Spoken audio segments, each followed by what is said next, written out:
دنیا کی تکلیف ختم ہونے والی ہے،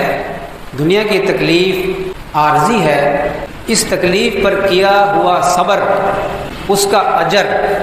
اللہ تعالیٰ کے ہاں باقی ہے۔ تکلیف ختم ہو جائے گی لیکن صبر پہ اللہ تعالیٰ شانہ وہ انعام عطا فرمائے گا کہ قیامت کے دن لوگ اس بات کی تمنا کریں گے کہ کاش کہ دنیا میں ہمارے جسموں کو کینچی سے کاٹ دیا جاتا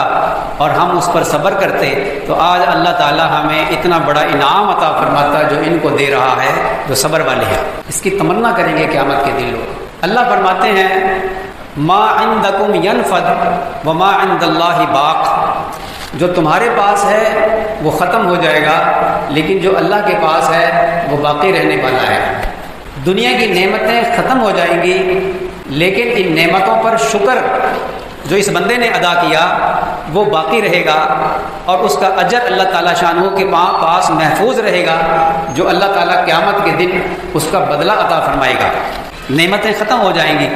لیکن اس پر کیا گیا شکر وہ باقی رہے گا، اگر ناشکری کی ہے تو وہ بھی باقی رہے گی اور قیامت کے دن ناشکرے کا بدلہ بھی انسان دیکھ لے گا۔ انسان تکلیف کی خاطر، تکلیف کی وجہ سے کوئی گناہ، کوئی ثواب کا کام، کوئی نیکی کا کام چھوڑے نہ۔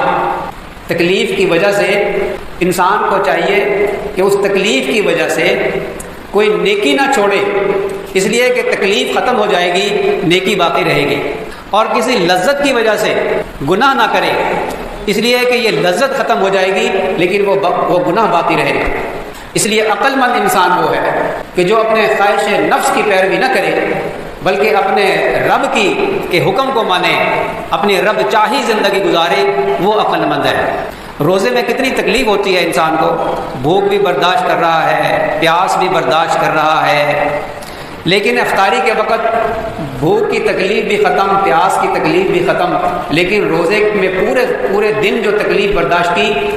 اس برداشت کا اجر اللہ کے ہاں محفوظ ہو گیا۔